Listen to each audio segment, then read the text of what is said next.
देखिए संस्कार कुमार जो है ना पूछ रहे हैं कि सर मेरा जमीन का खाता किसी और नाम से खुला है, इसका उपाय बताइए। ठीक है। और सर मेरा केवाला पुराना है, 1962 में जमीन ली है और उसका दाखिल खारिज कैसे होगा। ठीक है, आपने बहुत जो है ना 1962 में जमीन लिए थे और जो पुराना खेसरा से ही वो पूरा जो है ना वो ये होगा। तो इसलिए जो है ना अब डायरेक्ट आप अगर मान लेते हैं आवेदन करते होंगे सीओ के पास, तो हो सकता है कि उस चीजों को वो एक्सेप्ट ना करें कि आपका वो केवाला पुराना से और अभी तक आपने दाखिल खारिज नहीं कराया और उसका फिर नया खेसरा बन गया और आपका खाता किसी और के नाम से अगर खुल गया है तो इसके लिए आपको टीएस फाइल करना पड़ेगा कोर्ट में, सब जज के पास। ये जो यही काम आपके लिए बेहतर है, वहां से आपका सब कुछ जो है अच्छे से क्लियर हो जाएगा, तो उसको जरूर कर लें। और नोटिस किनको करना है, जिन आप जो है ना जिनके नाम से खाता खुला है, तो एडवोकेट से मिलेंगे तो सारा जो है सॉर्ट आउट आपका हो जाएगा। अगला जो है ये पूछ रहे हैं सर मेरे पापा का हिस्सा में जो है मिला था और मेरे पापा इस दुनिया में नहीं है, पूरा जमीन मेरे पापा के भाई के नाम से है और केवाला जो है पंचनामा पेपर पर मेरे पास है, दस्तावेज कोर्ट में भी नहीं मिल रहा है, बहुत परेशान जो है ना पुराना रजिस्ट्री है और उस जमीन का जो है दाखिल खारिज भी नहीं हुआ है, सर्वे मेरे नाम से कैसे होगा। दाखिल खारिज जरूर करवाइए, अगर दाखिल खारिज हो जाता है तो सर्वे जो है आपके नाम से हो जाएगा। अब आखिर दाखिल खारिज, तो देखिए सबसे पहले तो आप एक चीज दाखिल खारिज अगर जो है ना सर्वे में जो मेन चीज होता है दाखिल खारिज, और अगर रसीद आपके नाम से कटेगा ना, आप जो है थोड़ा सा अगर ग्रामीण सपोर्ट करते हैं सीओ को तो आवेदन कर दें इसके लिए। ठीक है। और अगर उसके साथ साथ जो एक पंचनामा अगर आपके पास बना हुआ है तो उस पर सरपंच जितने पंच हैं उसका हस्ताक्षर ले लें और फिर जो है सीओ से मिले, तो आपका अगर सपोर्ट वहां पे हो गया उस चीजों के लिए, आपका जो दाखिल खारिज करा दिया गया, जमाबंदी कायम कर दिया गया। ठीक है। सबसे पहले देखिए वो चीज जो है ना दाखिल खारिज मतलब अगर रजिस्ट्री है और उस जमीन का नहीं हुआ है तो वो तो काम ऑनलाइन अब करना ही पड़ेगा। जिनके नाम से रजिस्ट्री है वो जो है ना ऑनलाइन करेंगे तो वो काम तो करना ही पड़ेगा। ठीक है, प्रोसेस है। तो इसके लिए सबसे पहले देखिए क्या करना चाहिए उस चीजों को आप समझिए। केवाला जो है जिसके नाम से है ना, भाई के नाम से जिसके नाम से केवाला है, केवाला को सबसे पहले ऑनलाइन करेंगे तभी जमीन का दाखिल खारिज होगा। दाखिल खारिज होने के बाद जो है आपका उसके अनुसार जो है हकनामा जो भी आपका हक है उस जो आपका पंचनामा है उस अनुसार आपका जो है रसीद यानी जमाबंदी कायम किया जाएगा। अगला जो है सर मेरा केवाला पहले का मोटेशन जो है नहीं है जो है ना, और मोटेशन करवा लिया है, खाते में जमीन नहीं है। ठीक है, मोटेशन इन्होंने करवा लिया लेकिन खाता में जमीन नहीं है, इन्होंने ऐसा बोलना चाह रहे हैं। देखिए मोटेशन आपने करवा लिया, खाता में अगर जमीन नहीं है तो मोटेशन कैसे हो गया, वो भी सवाल वाली बात है। तो मोटेशन भी नहीं होना चाहिए वो रिकॉर्ड में, इसका मतलब जब जमीन ही नहीं है जैसे आपके अनुसार। एक बार इमरान जी है ना जो आप एक बार क्वेश्चन को और अच्छे से स्पष्ट कर दें ताकि और बेहतर से मैं आपको बता सकें। अगला जो है रसीद में जो है केवाला जो है ना केवल भाग और जो है पृष्ठ संख्या है ना, संख्या है, जमाबंदी नंबर नहीं दिखा रहा है। ठीक है, क्या करें सर जी, प्रेजा के फिर है ना एक बता देते हैं जमाबंदी पहले एक बार जो है ना आपका जो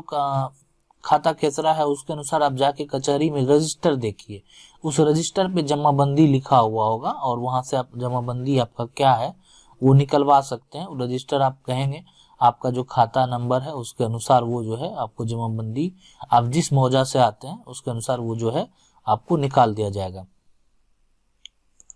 अगला जो सवाल है ये है कि 1984 में जो है 3 आदमी मिलकर एक जमीन खरीदा पर जमीन सर्वे में किसी और के नाम से था और जमीन जो है वो इनके अनुसार अगर बात करें शेड्यूल कोर्ट का था, बाद में 2 आदमी ने अपने जमीन मोटेशन करवा लिया पर एक आदमी का छूट गया मोटेशन, 2 आदमी का मोटेशन रसीद जो है ऑनलाइन कट रहा है, सर्वे में क्या होगा, जो दोनों का नाम है ना उसका जो जो हिस्सा होगा उस पे जो है वो मोटेशन जो है कर दिया जाएगा, यही होगा सर्वे में। ठीक है, और जो है ये जो है ना अब सर्वे में यही होगा कि जो जिसका रसीद कट गया ना उसी के नाम से जो है वसीम खान जी सिर्फ खतियान बन जाएगा, जिसका छूट गया उसके नाम से नहीं बनेगा। फिर अगला सवाल जो है ये वीरेंद्र कुमार जी पूछ रहे हैं, किसी दूसरे जमीन जो है 10 साल से जोत कर रहे हैं, सर्वे में क्या होगा? उसके नाम से होगा, जमीन वाले का होगा। देखिए आप जोत रहे हैं ना, मान लेते किसी का जमीन आप जोत रहे हैं, ठीक है, जोत रहे हैं, तो इसमें आपका प्रमाण कहीं पे जो है मान लेते किसी के पास है, क्या उस जमीन का कोई भी कागज आपके पास है?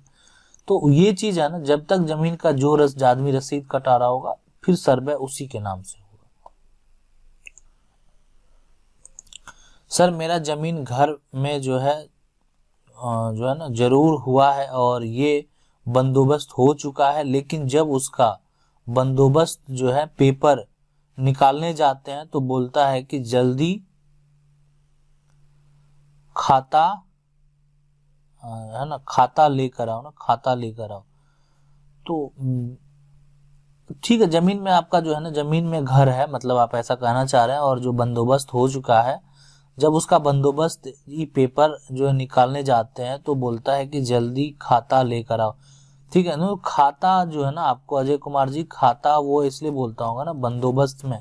तो बंदोबस्त में आपका पास जो बंदोबस्त का पेपर है वो लेके आप जाएं, ठीक है, जो बंदोबस्त किया गया था वो पेपर जो है ना आप वो लेके जाएं, और या हो सकता है वो टालने का काम कर रहे होंगे, आप 2 बार जाएं, वो उनके रिकॉर्ड में सारा चीज होगा, वो जरूर दिखा देंगे। अगला सवाल विनोद कुमार जी पूछ रहे हैं, सर मेरा एक प्लॉट है जो मेरे माता पिता नाम से है और मेरी माँ के नाम सही है, पिता के नाम जो है का नाम बिना है, तो पिता का नाम सुधार कहाँ से कैसे होगा? केवाला में नाम जो है चरित्रा है और Aadhaar card, PAN card, bank passbook और एजुकेशन सर्टिफिकेट में जो है वो चंद्रशेखर नाम है, ठीक है, चंद्रशेखर नाम है। अब ये बताइए सर केवाला में नाम चंद्रशेखर कैसे अप टू डेट होगा? बिल्कुल देखिए, केवाला में नाम चंद्रशेखर नहीं होगा, आप जो है ना नाम जो केवाला में है, केवाला में जो नाम है अपडेट जो है ना अप टू डेट, देखिए आप वैलिड पर्सन अगर वो हैं तो बिल्कुल करा सकते हैं, सुधार होता है डीसीएलआर के पास से पेपर में, लेकिन आप अगर वहां पे चाहेंगे तो वो अगर उसको वेरीफाई करेंगे वो तो वो कर सकते हैं, अप टू डेट कर सकते हैं। लेकिन अगर आप चाहें तो और ऑप्शन एक पास में है कि आपका जो भी जैसे मेनली क्या होता है ना डॉक्यूमेंट में ज्यादातर जो हम लोग देते हैं वो आधार कार्ड, वोटर आईडी कार्ड, तो उसमें आप एक उर्फ करके नाम लिखा सकते हैं जो कि आपका केवाला में, अगर उससे आप मिलान करना चाहते हैं, नाम ये है उर्फ ये है, तो दोनों आपका 2 नाम हो गया, आपने एक नया नाम वो उसमें जोड़ दिया आपने आधार कार्ड में, या कोई एक जो कार्ड है, 2 कार्ड है जिसमें आप जोड़ना चाहते हैं। फिर उसमें जो आपका एजुकेशनल सर्टिफिकेट है उससे कोई लेना देना होता नहीं है जमीन वगैरह का फिलहाल अभी, ठीक है, तो इसमें यहाँ पे वैसा कुछ है नहीं। प्रूफ में आपका मेन जो आधार कार्ड है या जो है उसमें आप एक नाम उर्फ करके दे सकते हैं, मेरा ये भी नाम है।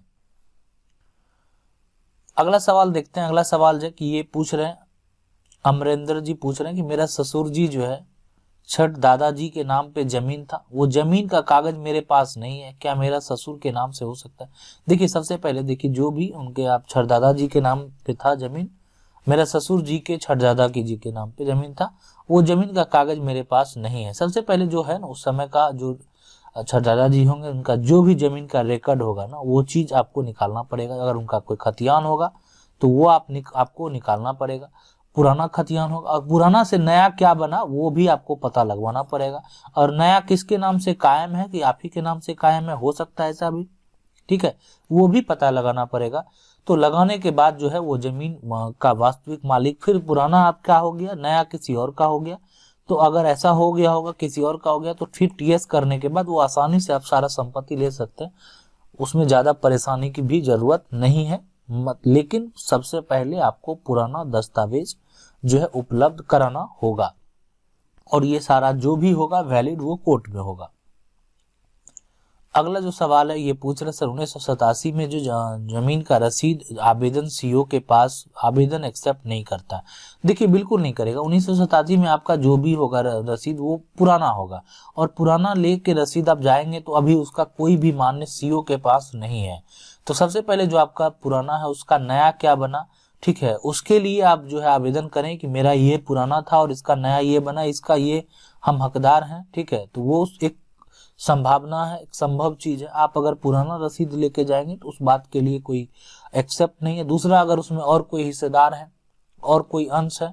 तो अगर जिसके नाम से अभी जो है नया रिकॉर्ड खुला होगा, नया खाता खुला होगा, उसमें किसका किसका नाम है उसका भी सहयोग चाहिए, तभी वो जो है आपका संभव है, ठीक है। नहीं तो ऐसा नहीं कि संभव नहीं है, उसके ऊपर फिर बहुत सारा उपाय है। लेकिन फिलहाल आप सीयू की बात कर रहे हैं तो सीयू के पास आपको इतना काम जो है करना पड़ेगा। अगर आप लोग भी कोई जमीन से संबंधित समस्या से जूझ रहे हैं तो आप कमेंट करके पूछ सकते हैं, वीडियो के माध्यम से जवाब देने का प्रयास करेंगे। अगर आपको वीडियो अच्छा लगा तो वीडियो को लाइक जरूर कर दीजिएगा, और चैनल को पहली बार देख रहे हैं चैनल को सब्सक्राइब करके जो बेल आइकन है उसको जरूर दबा लीजिए। मिलते हैं आपसे अगले वीडियो में, तब तक के लिए जय हिंद।